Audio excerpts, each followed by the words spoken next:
everybody here? Is it? Can you hear me? Okay.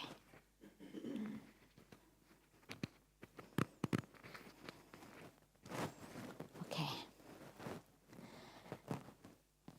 Okay, this morning I'm going to talk about sometimes that most people think that, oh, I'm practicing meditation, I'm Dharma practice, and then I only listen to Dharma talk and then sit and meditate and force myself sit for hours, and that's a practice.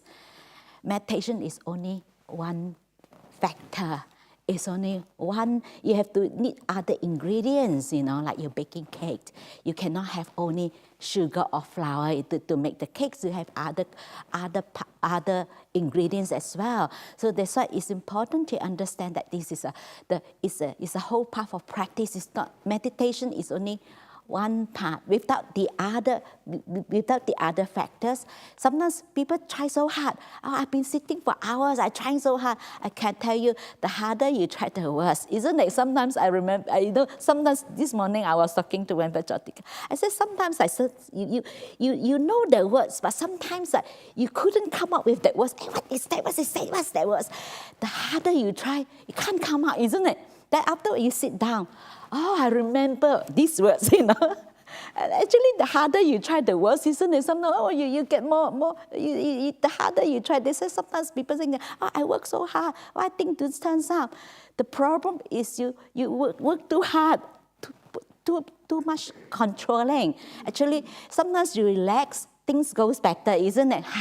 And then you remember, sometimes the harder you try. That's why for me, I can't give talks, plan talks. I can't really, remember I should say this, I should say that, or, like memorize the talk. I can't. To me, like, worse. So I have to just, what comes out is just flow. When you relax, it comes out naturally, rather than you try to memorize your speech, I don't do that. I can't do it. I find it very difficult. I can't do it. And just naturally, they say people try very hard. Then they say, oh, I have no progress. I practice. Of course, you don't have other ingredients. The Buddhas always said that this is the whole path of practice. That is the Noble Four Path. And then once someone asked the Buddha, he said, is it possible for for others, people, anyone, from other sects, besides the Buddha disciples. So the Buddha said, anyone, regardless what faith, religion that you believe in, but if you practice the Noble Four Path, that is the way to enlightenment, that's the way to Nibbana, freedom. That is the liberation, that is the way. So that's why it's not restricted only to Buddhists who you call yourself, I'm a Buddhist, But if you are a Buddhist, if you don't follow the Eightfold Path, you don't do the practice, you're not going to get enlightened, even though you call yourself Buddhist. So they said, the Buddha said it's not restricted to only, it's not only restricted to Buddhists. So as long as you practice the whole path, this is the way to free you, the way to Nibbana. And talk about the goal, that the goal is Nibbana. And remember, I think last year, a couple of years ago, there was someone that, I do want to attain Nibbana. I want to come back. She said, I don't dare to meditate. So I was afraid that if I go deep, and then I attain Nibbana, I cannot come back. I said, the fact you think like that, you definitely would get enlightened. I thought, definitely. And it's true story, and then she even after that, she even goes to other faith, and then she go to Christianity and then practice. She went, and then after I think 2-3 years, and she talked to me, and then she come back to Buddhism again. I said, don't worry. I said, you don't attain Nibbana. I said, continue to meditate, because I still want to have children. I don't sometimes people think, many people think that Nibbana is a place, a place, finally I got there, happy ever after. Actually, Nibbana is just, like yesterday I said, you have enough, then, no turning, not coming back, when, the flame gone. Where is it? Nothing, no more. You are not coming back.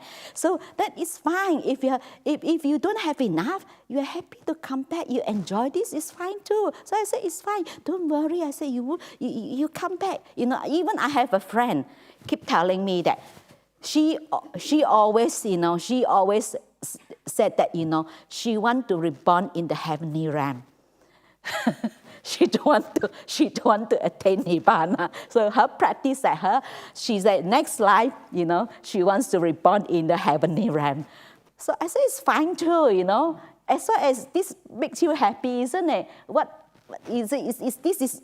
If this is really meaningful to you, you think that this makes you happy, it's fine, So we don't judge whether it's good or bad individual. I mean, if you find that this is happy, it's fine. And then also we have people come to me worry about the parents, that, they're going to convert to other faith. Then I said, what's wrong with that? If that's really make them happy, fine. And I said, if you truly love your parents, your family members, or your children, and you truly love them, so I only love you if you are a Buddhist. You become a Buddhist. No, if you're truly walking the Buddha's path, following the practice, you love them as they are, regardless whether they any faith, any religion they believe in is fine, as long as that makes them happy. You cannot force, sometimes, you have to become a Buddhist. And then if they're not happy, you can't force them. So as long as a good person, sometimes, it's just a label, whatever you call yourself, isn't it? I think during Buddha's time also, we don't call Buddhist, isn't it? But now we say, oh, you are Buddhist, and then you can call whatever. I see some people that in other faith, they have many good qualities, then it's actually the whole path of practice, you develop those qualities. Those qualities, especially those wholesome qualities. When you have those wholesome qualities that lead you to positive emotion like joy, happiness, and also that leads you to more freedom, that more liberation. You don't hold on to things that really causes suffering. And that's why the Buddha never judged. The Buddha always said that in Pali they say kusala and akusala. So he always said kusala, that is something that is wholesome, skillful, or akusala, that is something that, especially with the conduct, is not your skill, it's unskillful. And he just said that, this is the way to go. If you do something that your action, whatever you do that is unskillful, that harming others, and it causes suffering. So he never said, oh, you're bad, you're terrible. No, it's not that. It's just, this is the way. And then if you want to free yourself, you want to be happy, then you do something that is, skillful, not harming others. And this is the way to go. And that's it. We are not saying that you're bad, you're good. It's not, the Buddha never ever judged anyone. He just said, this is the path I show you, this is the way to go. It's up to you, your choice, isn't it?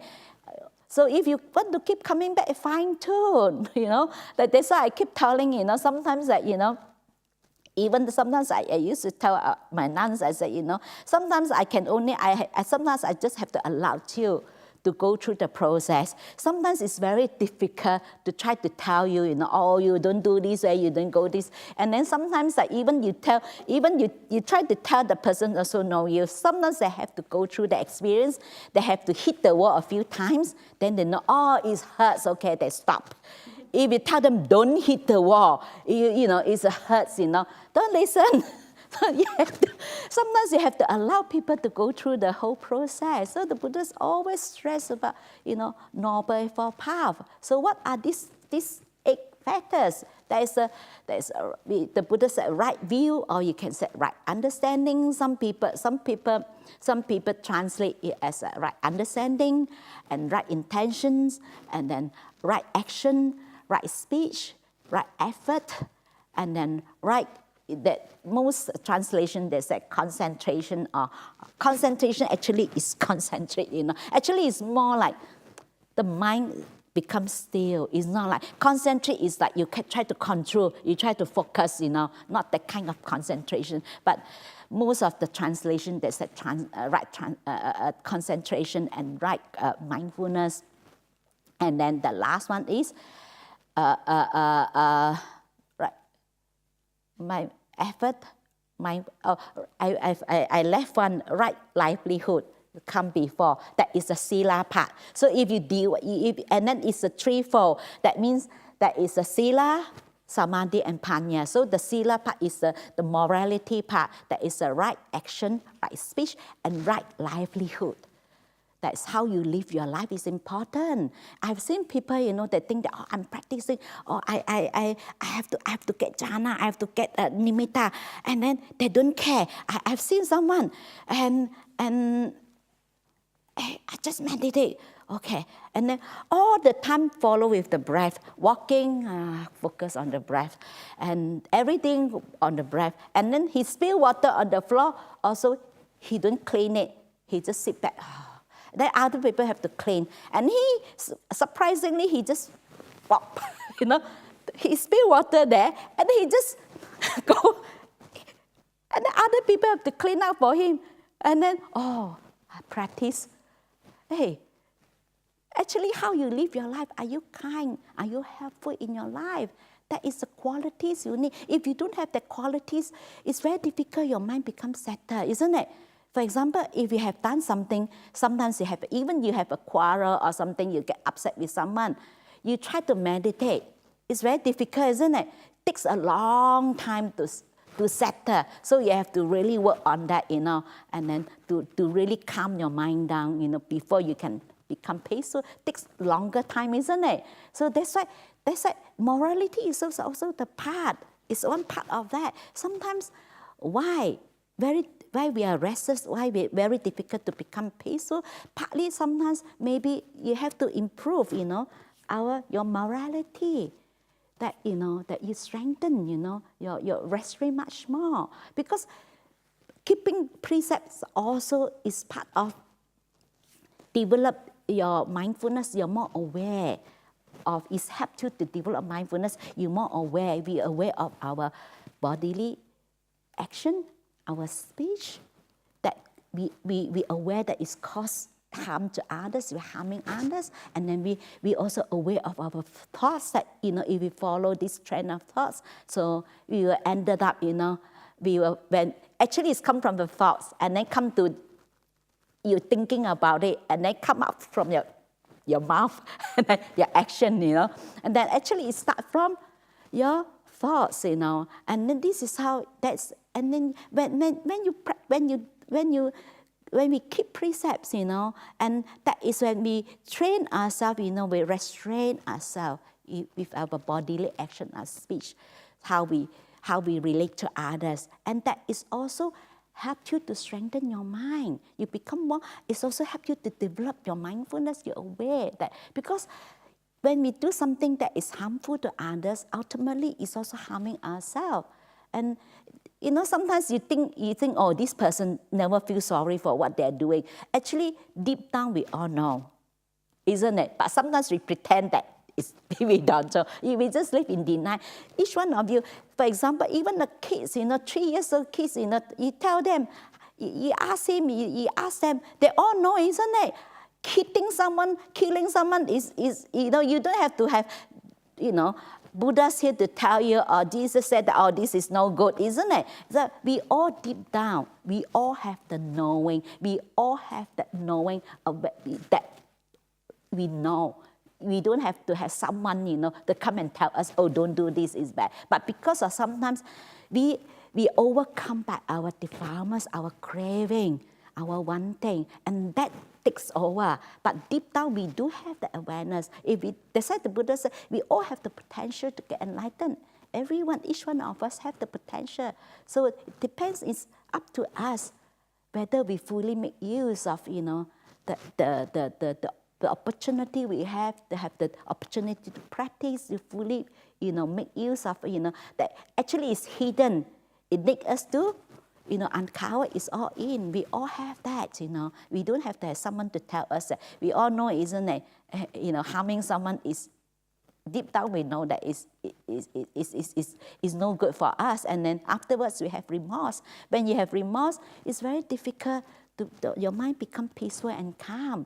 So when you do something good, when you bring someone helpful, how do you feel? You feel so happy, isn't it? Full of joy that day. I remember many years ago, when I was in Thailand, someone asked at this Kupa Ajahn, he said, I find that I have no progress in my meditation. I find it very difficult. So what he told him, very simple, he just said that because you don't do enough dana, not generous enough, you don't do enough, like your kindness, you practice kindness, because generosity is letting go, like not holding on. The reason why very difficult for us to become peaceful, because of the holding on, you see, like when we let go, because sometimes we control so much. We try to make things the way we want it to be, but we can't. Things come and go whether you like it or not. Things will happen, and this is part of life. So that's why if you understand that, actually you free yourself. But that because of that craving that's so strong, and they just hold on to things. And we all have the experience, isn't it? When sometimes we're holding on to things that cause us so much suffering, and then the moment when we let go, and you feel such a freedom, Like I told you that my meditation retreat, that because of the more I'm afraid to have the pain, my pain getting worse, to the point that I can't bear. So the moment I accept, okay, I'm going to allow this pain to take my life, is fine. Then actually the moment that I have that, and the pain gone, that's why sometimes they're holding on, that's causes. But sometimes the problem is we don't have enough clarity to even see that what are the things that we're holding on. That is the problem, you don't see. I remember sometimes ago, someone asked me, someone said to me, one of the monks told me, Ajahn said to me that, we all conditioned. So we think that we make our own choice, but we all been conditioned, we've been brainwashed, like sometimes we've been brainwashed, watch this advertisement, this is good for you, And then sometimes we think that we make our choice, but we've been brainwashed, we've been conditioned. Then he said, so everything conditioned. So how are we going to change? How are we to come out of it, So, then it's not my choice. Then how? Then I said, yeah, you can't come out of it, I told him. He said, oh. Then I said, unless, I said, you be able to see that. If you can't see that, you will always, you will repeat the same thing, isn't it? You're unable to say you won't change. But to be able to change, you need to have enough clarity, to have enough of wisdom, to be able to see that.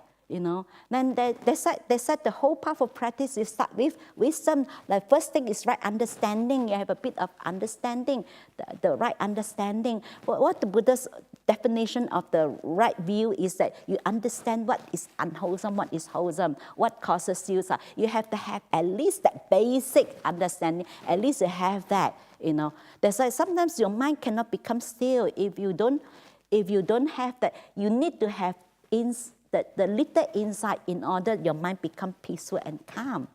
And then, but you need the peace and calm to accomplish the deep insight. So they said the whole path, you start with insight and you end with insight. So that's why you have a bit of understanding that keeping, being someone virtuous that actually is for your own benefit. So I keep telling, even our nuns, I said, I'm not going to check around, see whether you're keeping the rules, you're keeping the house.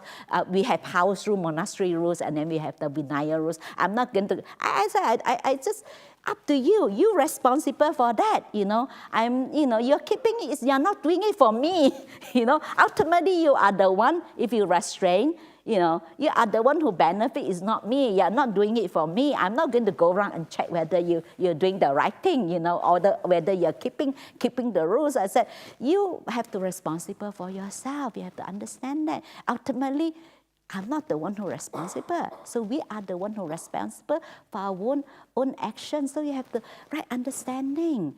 And sometimes, like when we said right view, even we hold, the Buddha said, even holding on to your views is also wrong view. I have someone come to me many years ago.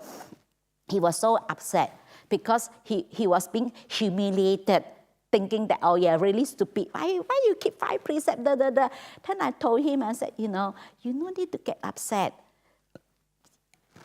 Because it's okay. The whole world can say that you're stupid, Then you know that you are doing this for your own benefit, regardless what other people say. But if you're getting upset, then actually you're holding on to your views. I'm right. That's why you get upset. So that's why right views, actually is right in the context that leads you to freedom, to happiness. It's not. So when you hold on to your views to get upset, that is no longer right view. You see, so it's okay, whatever people say, you can't stop. If people think that you're stupid, fine, you can think whatever, and not to really, get, like affected, by what other people said. As I say, it's fine. The whole world can argue with you, fine. It's their problem, it's not your problem. Yeah. But you know that, you're not harming anyone. But people think that you're stupid, it's fine. It's their business, it's not your business. But if you get upset with them, then you're holding on to your views that I'm right. And that is also come from the sense of self. That holding on to the sense of self. And then that also leads you to suffering, when you hold on that I'm right. And then we argue and we fight. And then that also leads to negative emotion, isn't it? When we are not happy with the person. And, especially, I already mentioned yesterday, especially when you get upset with someone, all the negative thoughts come. You will not say, oh, this person's so sweet, so nice. You don't think that, isn't it? You think how terrible the person is, And then if you constantly do that and you develop that negative, the kind of mental habitual pattern, you just be negative. I come across people that negative. Whatever go through that is negative. I remember one of the incidents, someone said to this person, said, wow, sometimes you do have good ideas. Oh, very good. And then she got very angry with this person. And this person come and tell me, why did she get angry with me? To this person is a compliment. She praising her that, oh, sometimes you have good ideas. And then, why she got upset with me? You know what happened? This person said, only sometimes I have good idea. Of course, we don't always have good idea, isn't it? And she got upset. She take it as an insult, not a compliment. But the other person think that is a compliment. But because if you are negative, you always can find something. You can always find fault with something, isn't it? Because you've been conditioned that way. That's your mindset. I remember early days when I was in Thailand, I hated so much morning sit, 3 o'clock get up, 2:30 you have to get up, 3 o'clock sit, And then the chanting very, very slow, the very long chanting. They chant Pali and in Thai, And then because the more you don't like it, the more you fight, Then of course you are not peaceful. Then I'm blaming that my meditation no good because of this, Then I complain about in my mind? That I complain about the chanting too slow, make me feel sleepy. I said, in my mind I was thinking, so slow. It's like run out of battery. And then actually I go on for quite a few days. And after that, luckily I still have a little bit of wisdom. I can see that that's really causes me problem. That actually I changed. I said, okay, no, from today onwards, it's okay. Whatever chanting, So I just happily accepted that. And then after that, I was so good in even, I can't speak Thai, but I can chant very well. I can chant very well because you chant twice a day. So morning and evening every day. Morning, you have to chant, 3 o'clock, and sitting and meditation, and also chanting. And then in the evening also you chant. So you chant every day. So then you ended up very good chanting, but I can't really speak, but I can understand a little bit, And that's why this, and we find fault. And then I just laughing at myself, like, come on, you find fault with every single thing. You're really so negative, So that's why this is how you develop that kind of, and that's undermine your peace of mind. So that's why sometimes people, why I'm not peaceful? Of course, this undermine you very difficult to become peaceful. So the undermine, the peace, you can't, very difficult. The mind go on and on and on. That's why that is a right understanding, That is also the wisdom part. They said the whole Noble Eightfold part, that is morality, and then when they said Samadhi is referred to, always when the Buddhists talk about Samadhi, it's always referred to, right Samadhi is always referred to the absorption, that deep meditation, the absorption, that when your mind completely still, your mind completely, the 5 hindrances completely suppressed. And I know some people have that ping pong, jhana in and out. Actually, it's not enough because the 5 hindrances has to be, because when you in that absorption, you can't gain deep insight. You have to come out of that absorption. But the absorption have to be really, the 5 hindrances have to be really suppressed for a long time. No. Then when you come up, your mind is still very bright. And that you can really go deep. And you see things, that is why we always said that you see things as they truly are. Only when your mind, without absence of the 5 hindrances, being suppressed. But before that, whatever we see, is still, we want to see what we want to see. It's still that the hindrances is still there. So we are not perceiving things, we are not seeing things as they truly are. So that's why you need to have sila. Sila is the morality part, and then that is how you live your life, your bodily action, that's part of it. And then also you have to start with some understanding that what, you have the understanding that is the insight, but this is not the deep insight, not the big insight. But you need to have the stillness, samadhi. And then that is the wisdom is come from the stillness. Even sometimes we don't have to go to that level, isn't it? When sometimes we have things trouble us, bother us, and then very difficult to become peaceful. And we find a place to sit quietly. When we, settle, we become peaceful. And then, things soft, isn't it? And then you be able to think properly. You have, more clarity. But that's why sometimes people come to me, they say, I'm not sure, I'm really confused, I don't know what to do, and I can't make any decision. So what shall I do? I said, I can't help you to make any decision. You have to make your decision. I can only give you some advice, but ultimately, you have to make your own decision. But I said, if you're confused, please don't make any decision. So whatever decision you make, I can tell you, it's not going to, it's not going to work. I said, I think when you're confused, all you need to do, find a place, to sit quietly, to make yourself as peaceful as you can. Calm yourself down, then you will get the answer. Some people think I have to solve this problem. I have to have the decision. I say you don't make any decision when you are in that state of mind. So whatever decision you make, I can guarantee you it's not going to, because when you're confused, your mind is just like, like when sometimes when it's very foggy, you can't see anything, isn't it? You can't even see which direction to go. Maybe in front of you is a cliff.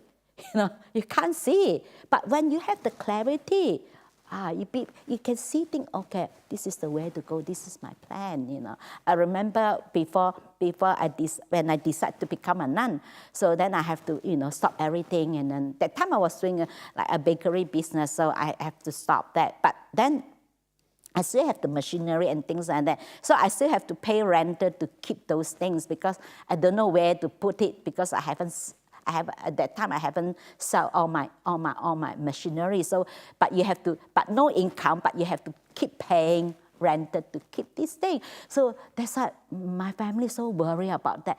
Oh, you haven't solved, because I was planning, I'm going to Thailand, Then my family said to me, why don't you worry at all? You haven't solved your problem. You have to pay rent with no income. And then now you're planning to go to Thailand. Then I told them, I said, I haven't think of any. I can't think of how to solve this yet. I can't come up with anything yet this moment. So since I can't come up with anything, so if worrying about it will help me to solve the problem, I will worry about that. I said, since it's not going to solve my problem, I just park it aside. Then I left. I went to Thailand. Then I come back. Then I know what to do. Sometimes you just have to leave it. You don't have to force yourself. I have to make a decision. Then you have that clarity. So when you have the clarity, you'll be able to see that.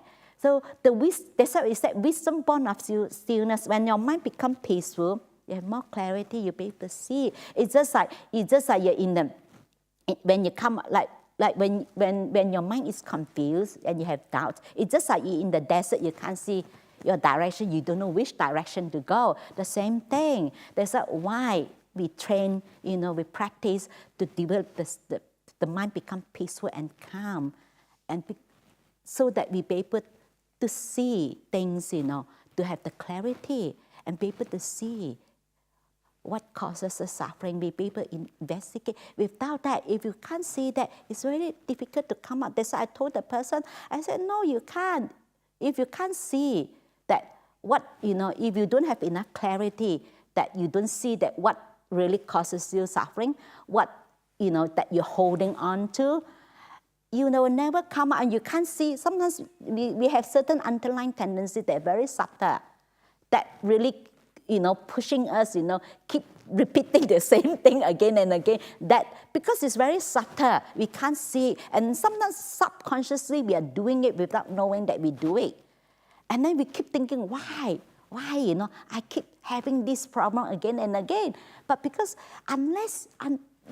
until you see that, that's why I told this person, I said, until you see that, until you have enough clarity to see that, then only you can make the change. So if you can't make the change because you can't see that, you don't even know what is your problem, what are the things you're holding on. You can't see that, and what are the habitual pattern that you know. And until when you see that, oh, I know that this system causes me problem. And the same thing, like I stopped. Sometimes, like, in theory we all understand. Oh yeah, this, but we still repeat the same thing, But until the moment when we said we see is not the physically eyes we see, until we develop the clarity, one day it's just like, when you have the clarity and one day you see things that normally you don't see it in yourself, then actually the kind of like that moment, like that almost like enlightenment, but not that enlightenment, like that small insight, oh yeah, and you feel so happy, isn't it? And that moment you feel that you're really free, that these things that you're holding on, like being like dragged you down, like really, cause you so much suffering because you can't see that. So until you say, and then actually, that's why some people said to me that, how come, like, I know that this caused me suffering, but I still repeat the same thing. I can't change my habit, very difficult. I said, because you don't suffer enough, you're not ready to let go. I said, you have enough suffering, you have to let go. And sometimes, isn't it? You have enough suffering, oh yeah, you let go. Because sometimes we're still holding on to that because of the fear of the unknown. Sometimes we're rather holding on to what we know even causes suffering. At least we know that I exist, I'm here. That hating something that we don't know, there's so much fear of something that we don't know. And that really causes suffering. And then actually all these things, before I practice, I don't see all these things in myself. I don't see the underlying tendency. Like when I was a layperson, I like to please people, and I find it very difficult to say no and all this. And then even at the beginning, I'd be able to see that I still unable to say no until that, I continue to practice. Then you really seeing it. It's not. Sometimes we are not direct experience, direct realization. It's only the concept. We only understand the concept because we keep hearing, the teaching and, but not with your direct realization. But the moment you realize it, actually you can drop very quick. Immediately you drop, and then it sometimes take a bit of time. So not to worry about that. All you need to do is to keep practicing. It takes time. So that's why you can see that, that is part of that. That's why sometimes when you're not peaceful, you have to go back and check. Maybe I have to restrain more. Maybe, maybe your morality, virtue, that your sila is not strong enough. Sometimes, that the impurity undermines the peace of mind, that undermines you, because and then sometimes we have certain habitual pattern that really causes us suffering, but because it's so subtle you can't see. That's why sometimes you always go back, to check, to strengthen. That's why it's not only meditation. It's only one factor, so only one, but you still need other factors. So that's why sometimes you think, why have no progress? Of course, I can tell you, like you can sit until you drop dead, you get nowhere. Because and then sometimes people think, maybe I don't sit long enough, or maybe I have to try harder. I can guarantee you, the harder you try, the worse, because you're more controlling. And then actually, when you use too much willpower, actually you use up lots of mental energy. So that's why I always don't encourage people to force themselves to sit long hours, because no point. You're not peaceful, you're not happy. And actually it use up a lot of mental energy, because the willpower, you try to use the willpower to focus on the object. But sometimes you sit there peacefully and just being present, and knowing what happened, that even that your mind being busy, wander off, is okay. You make peace with that. Make peace with your, with your crazy mind. Make peace with your mind that wandering off all the time. And that's it. Then slowly you become peaceful, you make peace with that. That's why you don't use willpower. But many people, they try so hard, and they don't see that sometimes you have to improve other qualities. You need other factors as well. And the right livelihood is also part of the sila, how you live your life, Like for example, a lot of people thinking that, they try to judge, or this is a lot of people have the concept thinking, being a doctor, very good, you save lives and it's right livelihood. Yes, you save right livelihood. But I have come across some doctors that just want money, you have little bit, they just keep asking you, for surgery because they got more money out of it, And actually, then if it's like that, it's not right livelihood, isn't it? So whatever you do, I keep reminding people that whatever occupation you do, you always care. You always really come from the place that you really care for your customers or your clients or doctor, your patient. That is important. You always come from that you really care. You might not be able to solve everybody's problems, but at least you care. The kindness is there. Regardless, of course there are some professions that is like, that bring harm to others. Of course, we don't involve in that kind of profession that causes harm to others. For example, like drugs and things like that. Of course, we because this is part of that, we contribute that. That's not a right livelihood. But, it's important how whatever we do it, with that loving heart, kind heart. Whatever job that we undertake, we do it with that a kind of attitude. It's important because you need to have the kind of softness, because being mindful is not good. It's not good enough. You need to have that kindness as well, being kind, soft to yourself, But sometimes that we are not kind. We are not kind to ourselves. We're not kind to others, and because sometimes. And kindness itself also is, letting go itself also is being kind. For example, people don't see that when the opposite evil is acceptance. So acceptance actually itself is also letting go because it's opposite evil. It's okay. Accept it, I allow it. I allow myself sometimes a little bit grumpy. It's fine. I allow myself, that feel that way is fine. But sometimes we judge ourselves, we think that we're terrible, we shouldn't feel that way. And that, and that is also part of, it's contribute towards that why we are not peaceful, why very difficult to meditate, why we are restless. That is because partly how we live our life, our attitude, and then all contribute towards that. There is a whole path of, there is a noble fourth path the Buddha mentioned, Then you come to the Samadhi, there is the Sila part, there is the morality part. And then, of course, then you come to the Buddha said the Samadhi part, the right Samadhi. So the right Samadhi, the Samadhi, actually there are three components. That is right effort. And then there is a right effort and mindfulness, and the stillness. Your mind becomes still, completely still. So that's why the effort itself, the right effort. You have to have three together, intertwined together, that it becomes strong. And because this is like yesterday, I gave you the example. Like some people think that I'm only be mindful. I'm mindful, but they're not aware of anything, They don't have the awareness at all, And then like they just like I told you, that lady just focus on chewing without knowing that the food goes off.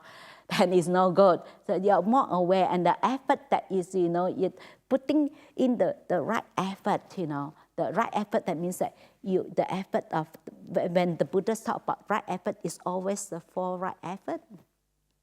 The effort that when this unwholesome thoughts arises, at any particular unwholesome thoughts arise, then you be able to really, the effort to stop that, and then also be able to stop that unwholesome thoughts to arise, and then to be able to maintain that or replace something that is wholesome and be able to maintain that.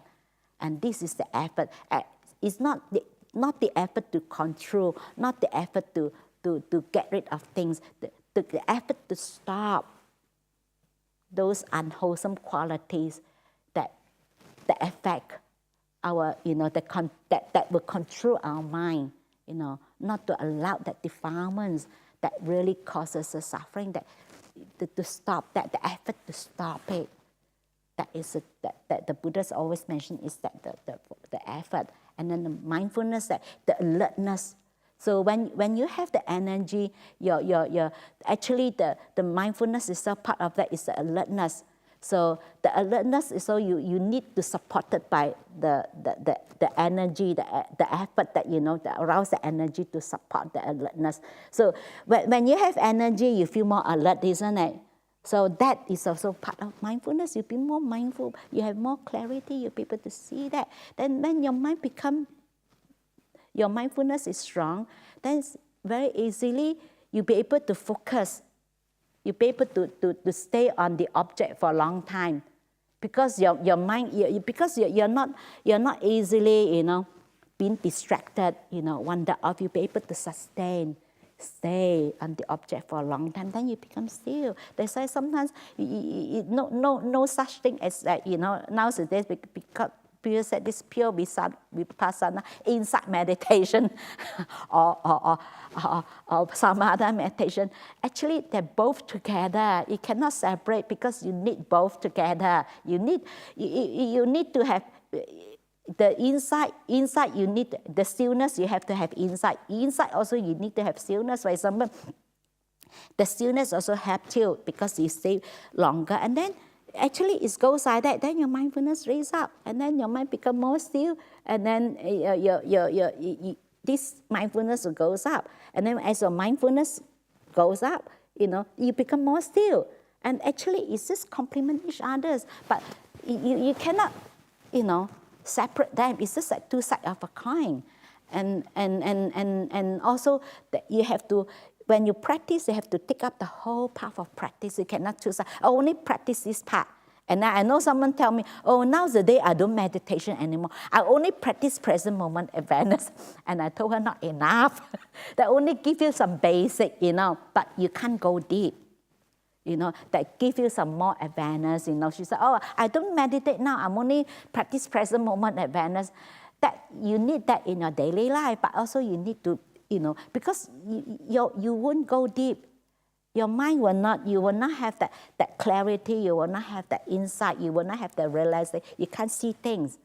And then that's why whatever we see, we always, when the five hindrances is still there, we always bend, towards, we choose what we want to see, the five hindrances, when your mind in that deep state absorption in the jhana state, that five hindrances being suppressed.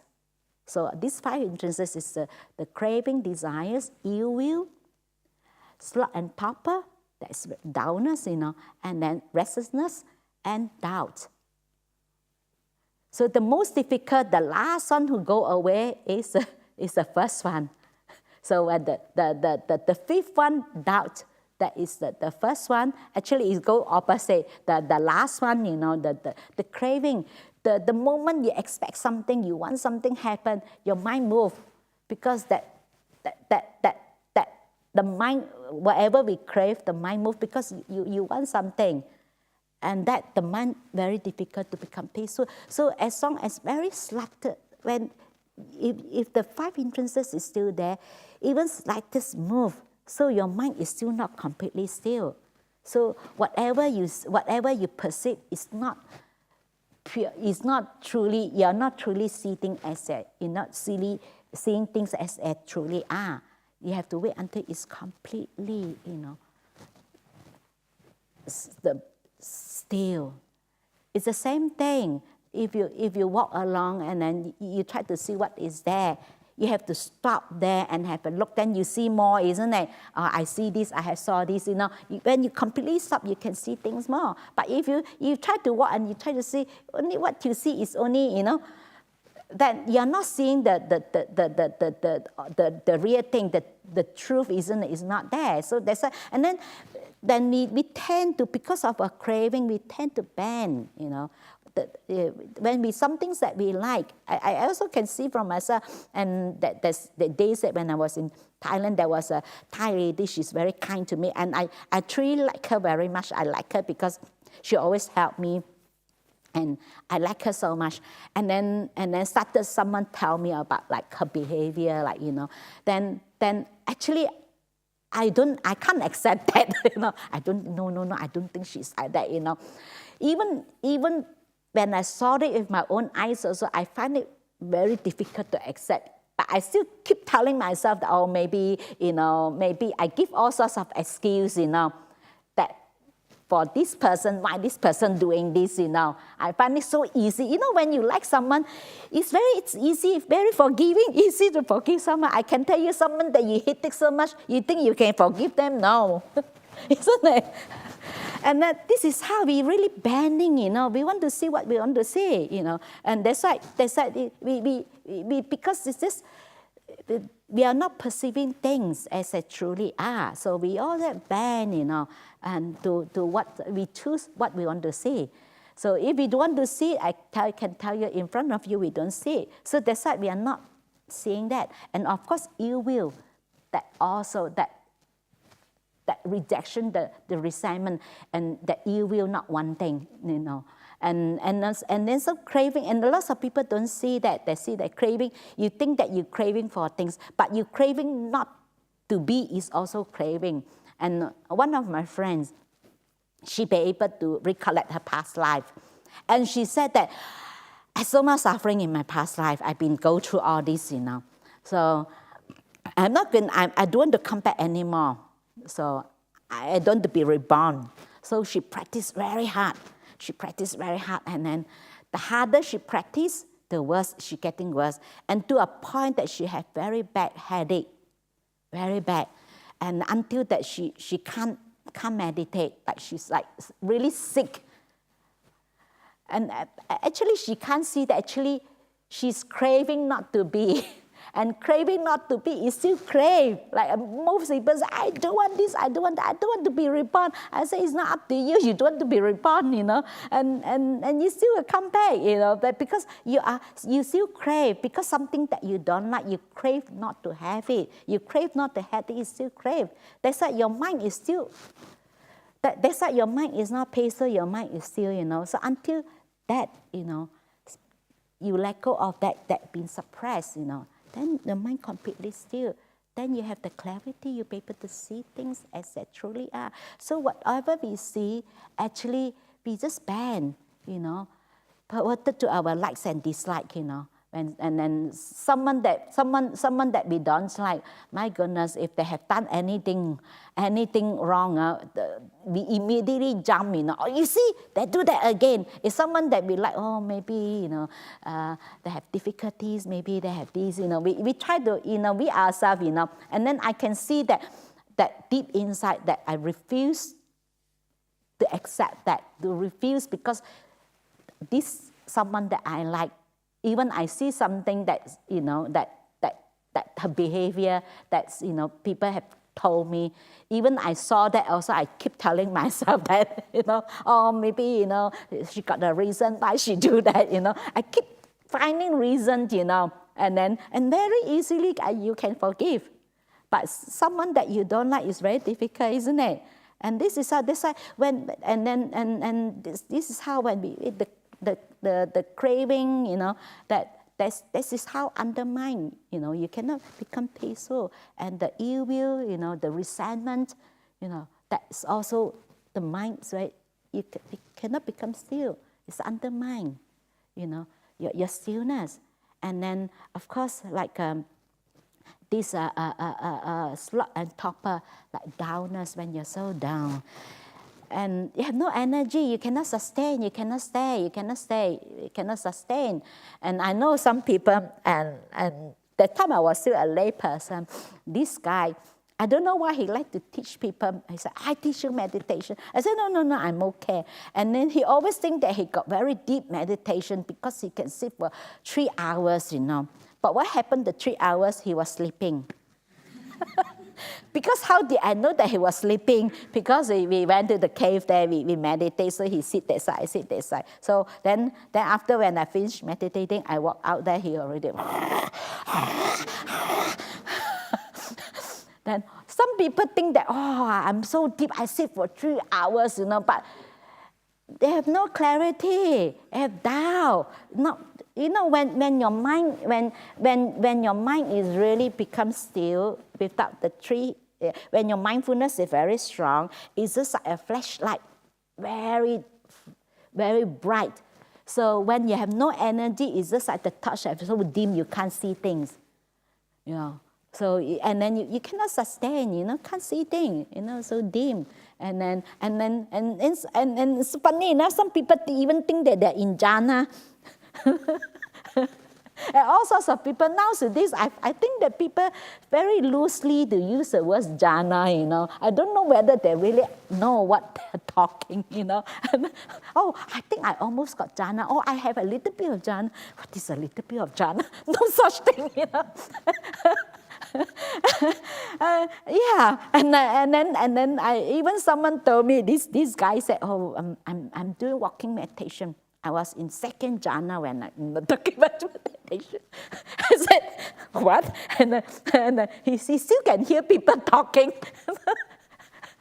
Sometimes I don't know how these people they understand. Sometimes this is how sometimes our mind can manufacture that, they create that. We want to see what we want to see, because sometimes we hear all this about all these stages of meditation, and then your mind go on and on, and then that is, it's actually, when your mind, when you have really peaceful and calm, your mind is really still. When you come out of meditation, actually it's very bright. Even sometimes, for example, I remember after I have done a retreat, when I come out, I suddenly see things, why the color so bright? I said, I went back to the monastery. I remember they're not so dark. Why so bright color? Like everything is bright. You see things more. And then even the taste, you taste better. I used to share with nuns also. I think in year 2000, I went to Bodhiana and stayed for 3 weeks. And that was very nice and peaceful. And that one also, that contributed towards my decision of, okay, because Bhante Sujato said, oh, you go and see, you live there and see whether, and Dhammasara will be basically will be like this kind of setup, So you go and experience yourself. So I have a nice time there. So very peaceful, very nice meditation and things like that. And of course, every morning I eat wheat bits, with milk, and eat that. I don't know why, it tastes very good, very delicious. Then after that, after 3 weeks, and I went back to Malaysia. Then I looked for wheat bits. I said, it's very tasty, very nice. After that, when I eat it, not nice, not tasty.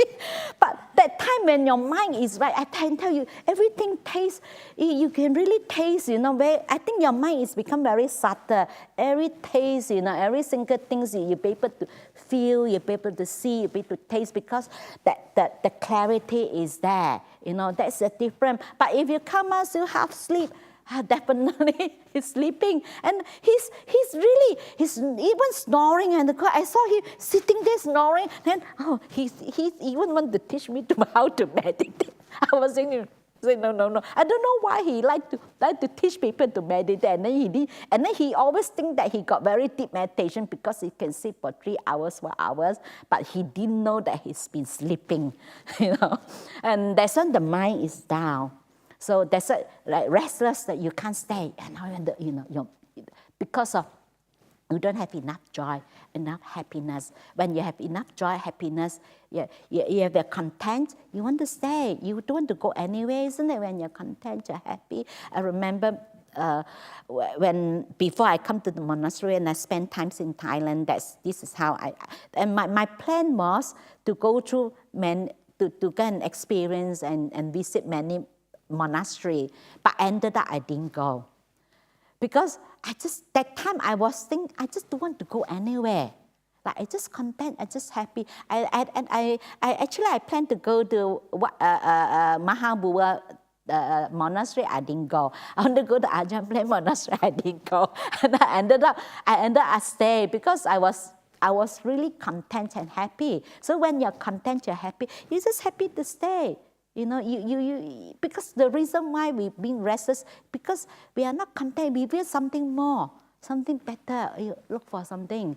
And then that is the doubt that you are not doubted, we are not sure whether, whether we go to breath, or maybe you're not certain. So when you have doubt, so your mind keep, you don't even have the confidence that, okay, this, all I need to do, I just continue with the practice. If you have the confidence, you have no doubt, sometimes you have to need a bit of time, you have to continue, you have to have the persistence. You cannot halfway, nothing happened, or give up, or maybe I'm not practicing, maybe this is not the right way. And actually you need a bit of time So that's why when you have the confidence, you know that all you need to do, you keep going. Because you have no doubt, you have the confidence, you know that. For example, when I realize that fear also won't stay, then when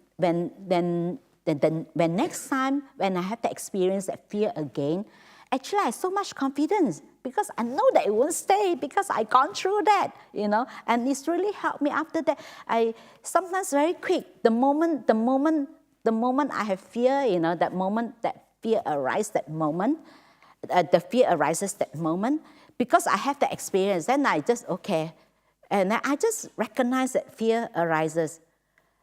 Then, because I let go very quick, and then it subsides very easy, very quick. And then when I can tell you, this is the experience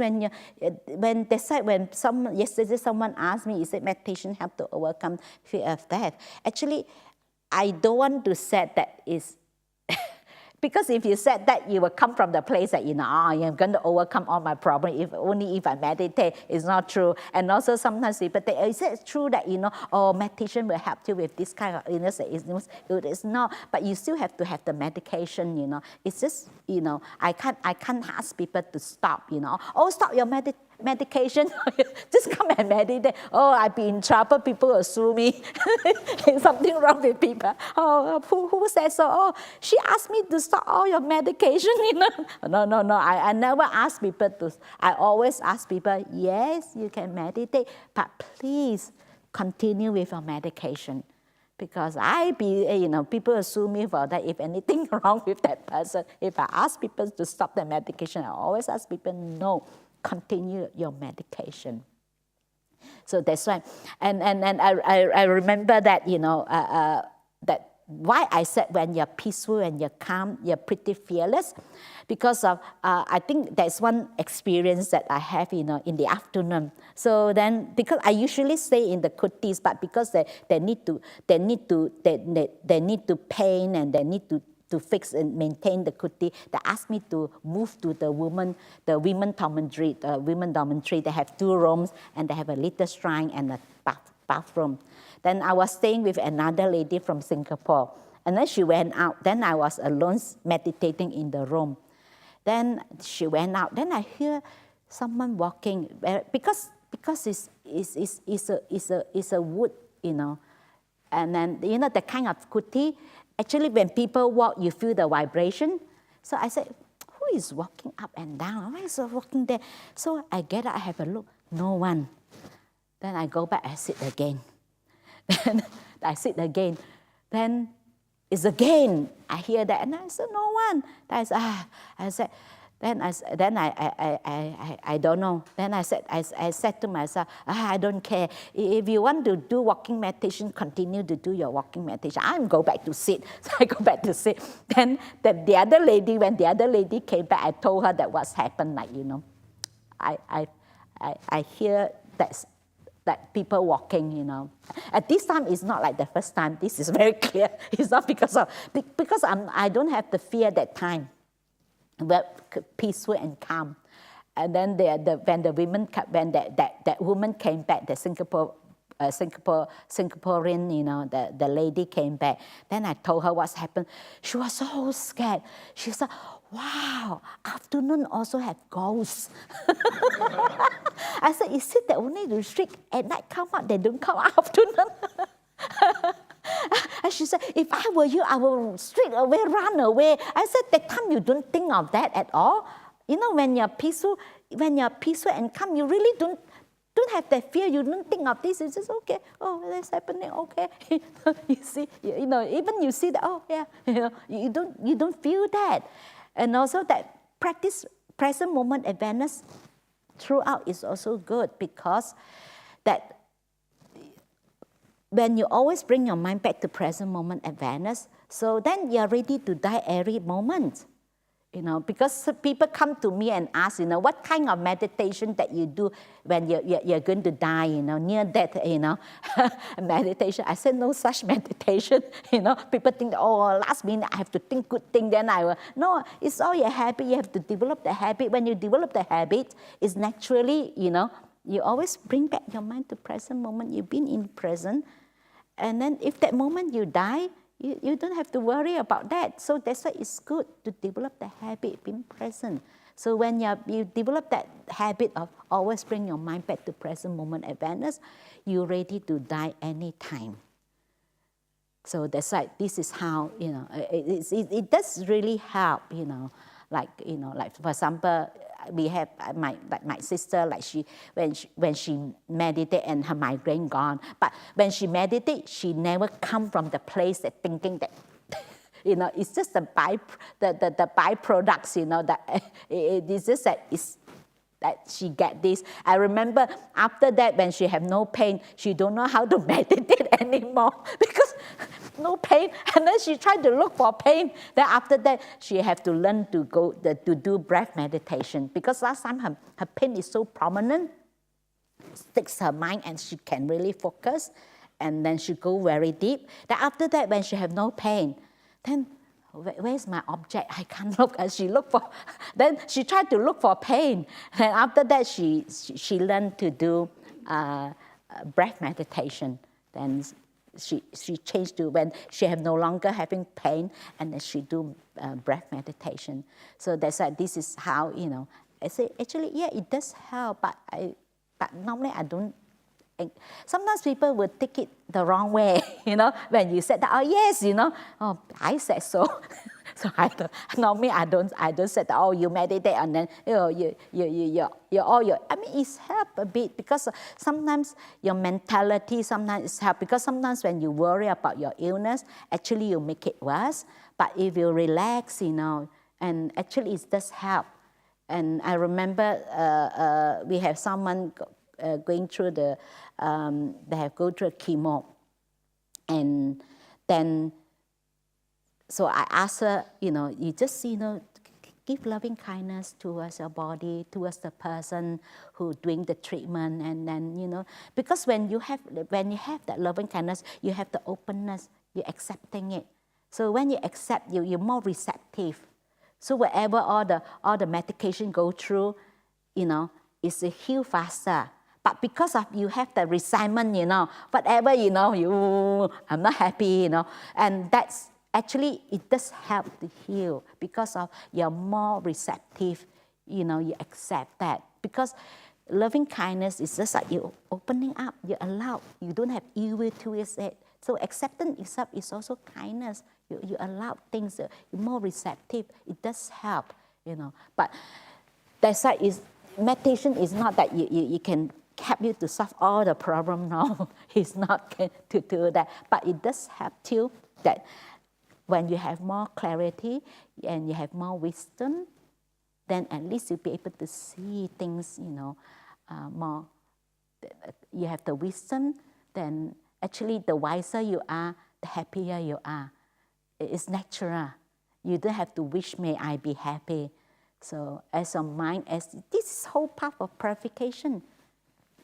As your mind become purer and purer, and naturally you become kinder, happier. That is a cause and effect. Is a natural.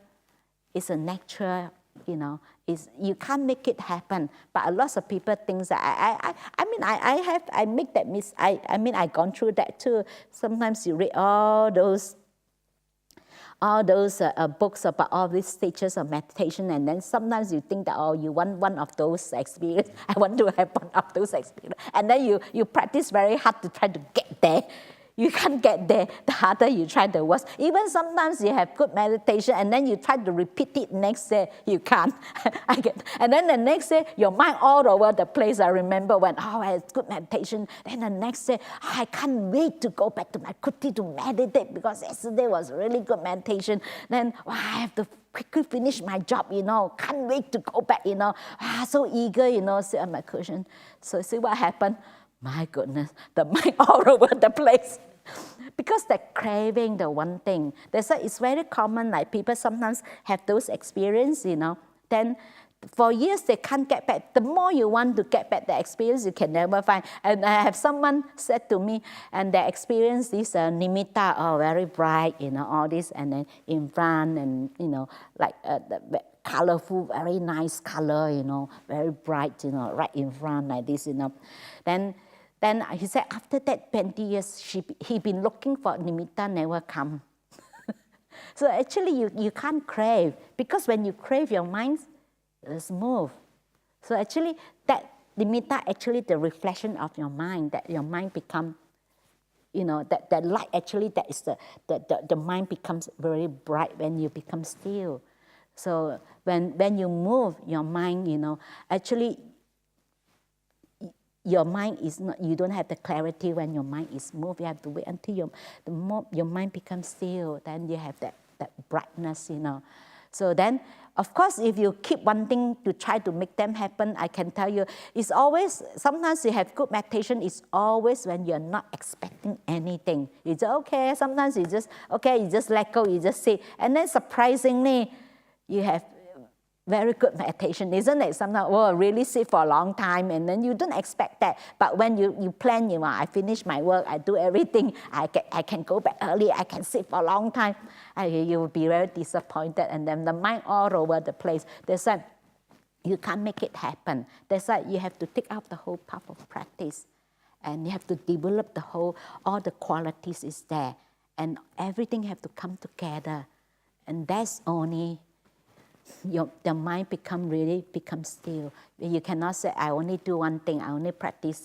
like the guy, only want to sit, and all the time only watching her breath, walking also breath, sitting breath, and don't care, and don't, like even his own plates that he have eaten, his food, he just left it there for other people to clean. And then, and it's actually important, that how you live your life. Are you kind? Are you someone helpful? Are you someone generous? Those qualities contribute, because that contribute that, when you have also wholesome qualities, then your mind becomes, you have that positive emotion, like joy, happiness. So when you're happy, you have joy, you have the energy, you can sustain, you can sit. Without that, so that's why only the happy mind can do it. If you're not happy, very difficult to sit, to be able to sustain. That's why you need those qualities to support that. So it's like you cannot just try very hard, using willpower to try to sit long time and to want to have those stages of meditation. It's not going. It's not going to happen. So that's like just, gradual, so a bit, from coarser to more refined level, and you can see that there is a change in your life, and you can see that you're getting a little bit happier, a little bit happier, a little bit happier, a little bit happier. And that's, you just content with that. At least I have already lessened my suffering, at least I'm happier now. And that, that you're heading the right direction. So I offer this for Dharma reflection. May this teaching be a benefit to all of you. Okay, any questions or comments? Any? Yes? Would you be able to run this retreat for younger kids, teenagers? Teenagers. I haven't run a retreat, but I did some. I went to the Sri Lankan temple before, having a day with the children. I was having fun with them. I think it's okay, because I think teenagers, they're all very smart. They know. Sometimes you think that they don't know. They know better than you. That's why I'm sending kids to you. Huh? That's why I'm sending kids to you.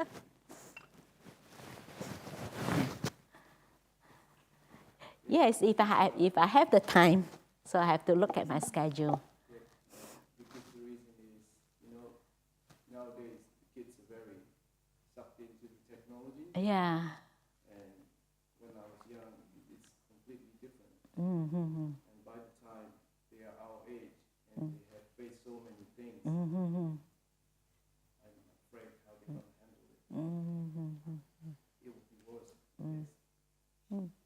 Yeah. Sometimes it's good that they get out of, and go back to nature. But of course, with teenager, we have to do it a little bit differently. You have to make it fun. If not, like for example, when I do with the kids, I allow them to watch some video because it's typical like those those video like about like someone helping the friends and things like that. Then I will ask them questions and they ask me questions and they're quite happy because you cannot make them sit, stay. Then they would be traumatized. Next time, don't want to come anymore. My kids, they used to go to my school. Okay. At Myanmar. It's very hard. They don't want to go anymore. Oh, okay. I don't want them to get into the wrong direction. Okay. And if you're going to teach them, it's better to teach them young. Yeah. I think the most important that especially to kids that how the parents actually give them as much love as you can. If someone grew up with lots of love, then naturally that quite full, and then you don't have to worry so much. If someone have a lot of love, they're naturally kind and they're naturally compassion. So it's important. Like for example, like why some people have all this love problem, because that when they lack of love, they try to look for things to fill in the emptiness in their hearts. So it's important that that grown up we give them lots of love. That's important. And to show them how to share, how to love. And it's important to help them to develop those qualities. When they have the qualities, then you don't have to worry so much when they, when they go out into the society, to the world. If they have the qualities. For example, we have someone told me that her friend, that he's been throughout his life, he's very nice person, very gentle, the way he speaks. He's very nice person, that his personality that is very kind, very gentle. Then when he had dementia, he's still like this. So he saw his friend, okay, even though I don't know you, it's fine, you come in, have a cup of tea, And that's why it's important you develop that, that is, you make it so strong. So that when you have that very strong, inclination, so then you don't have to worry about that, like you get, affected by the outside environments. So you have to really make very, like this person, even this person have dementia, he's still very nice, very kind, because it's almost like, his nature. He said to my friend, oh, even though I don't know you, but never mind, come in, sit down, have a cup of tea. My friend told me that she was so impressed, like this person still so gentle, is so nice, that he don't like, I know some people can be like, they're quite aggressive, but he's still very gentle, very nice. So that's why it's important that, like the Buddha said, you do it again and again and again. So to make it a very strong inclination, that it becomes our nature, and naturally you just behave this way. So that's like to really help them to develop, those qualities, to really make sure that, to be a good person, yeah. Yes. Like a rock star. I was reading one of the teachings of the Buddha recently, and it's really got me thinking. Mm-hmm. And he said that whatever intention you want for yourself, for your life, it will come true for you. So one of his disciples went to him and said, I would like to become the first disciple of the Buddha. And the Buddha looked into his lifetimes ahead and said, yes, I can see that will happen for you. And then his friend also went to him and said, oh, I've been talking to my friend and I think it's a great idea and I'd like to become the second disciple of the Buddha. And the Buddha looked into his lifetimes ahead and said, yes, I can see that will happen for you. So it's really got me thinking, because you get a lot of joy from doing service for others and your kids and everything. But maybe I should just go for enlightenment. And I'm just wondering if you could talk more on about having that intention. What intention to choose for yourself in view of enlightenment and service? Yeah, because when you have that, like the Buddha said, when you're doing something good, you have to repeatedly doing it. It's just like, because the mind is a conditioned thing, so you have to make it very, that's why people think that, that when we talk about karma, it's not that, you do this, immediately you got something intangible. Actually, that's helped you, that this, you repeat doing this, then you develop that, you have the inclination, then you're more inclined towards that direction. That's like, it's something that you want, that direction you want to hit, you're heading towards that direction. So that's why we have to keep practicing. And that is when we keep repeating, the Buddha said, when we keep repeating the same, action, the same thing, you develop that, he called it the mental habitual pattern. You have the habitual pattern. So that's why sometimes when you have that pattern so strong, so difficult to change. That's why you have to keep deepening. It's just like you have to want to hit this direction, so you have to dig a new channel. So before your new channel is deep enough, you always go back to the old channel, your old habit.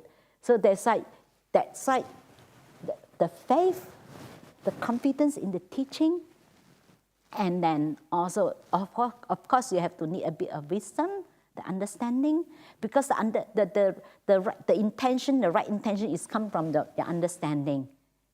That is a little bit, you have to be of wisdom, and then have to keep, continue, to practice. And then this is how we've been reconditioned, and then it becomes deeper and deeper. Then as your new channel deeper than the old channel, then you don't fall back to your old habit. And this is how the Buddha said you have to make it a very strong inclination, heading that way. To develop those qualities, to make it very strong. So when that quality, you have that strong inclination, you're not easily, pull back or, fall back, no. That's why you, actually there's no shortcut. You need to practice. You take, time, you need keep practicing, keep training. It's the same thing. You look at all this world champion, how many hours they have to train one day in order to achieve that goal. It's the same thing. You have to, because the mind is a conditioned thing. You have to keep recondition your mind. And then when you have the strong inclination, you just naturally, you just move.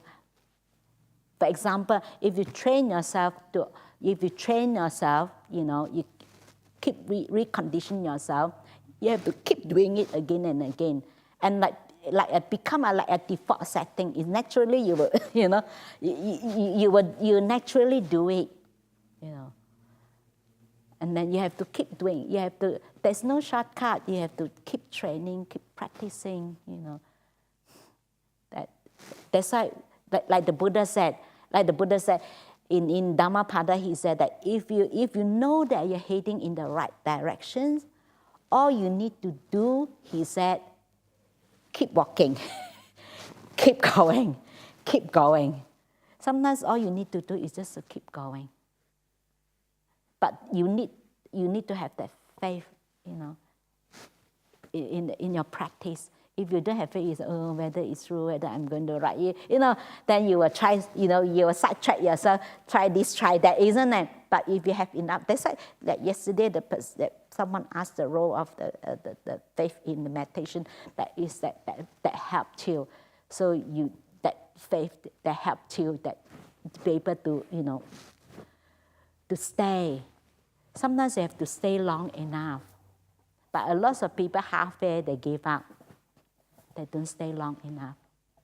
Yeah, I think the faith is really important, because in that particular teaching that he gave, the Buddha said that he said to the disciples that he looked forward eons of their Yeah. times, Yeah. and he could see that happen for them. Yeah. And that sometimes makes me think, oh, eons, Yeah. that's a long way. So yeah, thanks. That's why it's faith is really, possible. Like sometimes people think that that's why it's so important you have the faith in yourself that it's possible that I can get enlightened. If not, you think that it's not possible, why bother to practice? Not me, And that it's important to have that, that to have the faith. But of course, when you have gone through some experience, you have some realization, you have some a little bit of insight that also give you the faith also. That this is the right direction. Oh, I keep going, and that you also need. That's why you need that small insight before you accomplish the deep insight. You need that. That's why, and because of that, because you have the confidence, that I'm heading the right direction. So you keep going, keep going. Yeah, like the fact that being the Buddha, because he's practicing eon lifetimes, there's like no shortcut, So sometimes not to worry so much about that, how long I'm going to practice. Every time you just remind yourself, keep going and keep bringing your mind back to present moment awareness. Not to start worrying about how long and things like that. And then again, you create suffering for yourself, just bring your mind back to present moment awareness. Sometimes actually all we have is this moment. We never know. We can die next moment, every moment we can die. We really don't know. And when we talk about death, we don't look at the old one, the young one also can die anytime. So that it's good that when you practice present moment awareness, you have the readiness, you prepare that, yes, anytime I die. So that's why when you develop the habit, always come back to present moment, then anything happen that moment, you'll be able to really be with that moment. And that is, you need to train your mind to develop that very strong inclination. This is why he said, oh, he got the intention and he get it because he's following, like the Buddha said, you know that this is the right path. All you need to do is keep going, keep going, keep going. That's like the perseverance, that is that keep going. That's why it's also supported by faith. You have the faith. You have the confidence that, it's work, and you will keep going, keep going. But not that kind of blind faith, Blind faith is that, I'm positive, then I can solve everything. No. That is come from wisdom, come from understanding. You put in all the causes, you put in all the, you put in all the causes. You have to put in the right causes, then only you get the result. So that's why if you know that you put in the right, the right cause, the right causes, then you're hitting the same, and then put in the right causes, then you get the result. Okay, so answer your question? Okay. So, yeah. That's I'd like to understand why Venerable Chatterjee is holding a teddy bear. Huh? Oh, ask you why you're holding a teddy bear. I'm a great believer in the fact that the teddy bears can give metta to you. Or if I turn it around that way, I can give metta to you. Oh, okay, sadhu, sadhu, thank you.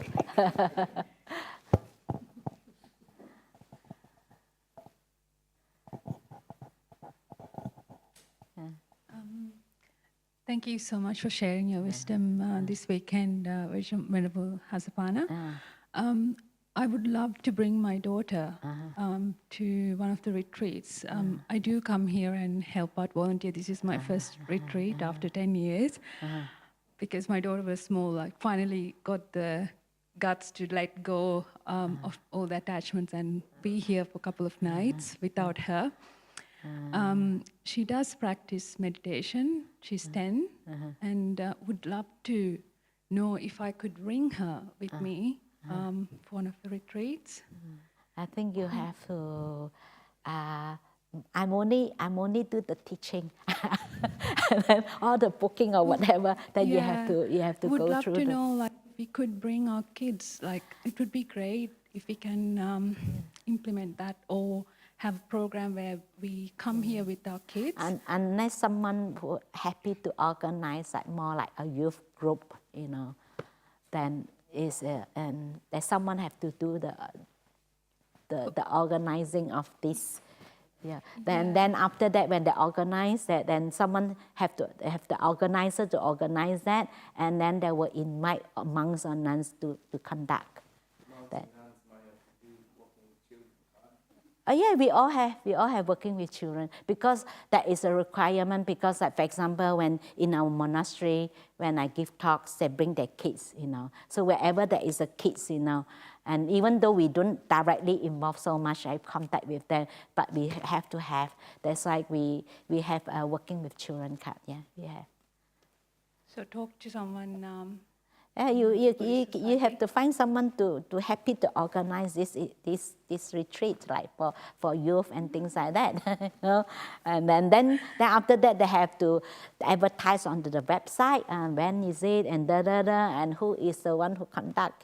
Then you get all this, get organized this, and then you can invite monks or nuns to come and conduct. And this is how they like. The BSWA, they organize all this. All they need to do, they just come and give me the day. Okay, which weekend can you do? So I look at the day. Okay, and then I look at my schedule. Okay, I can do this. So I will commit myself. I do this. Yep. So you have to find someone to organize. Okay, thank you.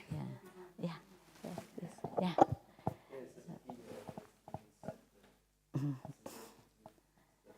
Yeah, someone. There is a once a month at an alternative school in Steelwood. You can take the children or parents there. Okay. It's just a one-day invitation trip. Okay. Once a month. Yeah. Just to introduce them. Oh, okay. That's at Steelwood Alternative School. Once a month. Every Sunday. Once a month. I think it is a stone. It's alternative. They do it for past one. So any questions or comments? Any more questions or comments? No? So going, gone. Okay. Thank you for listening.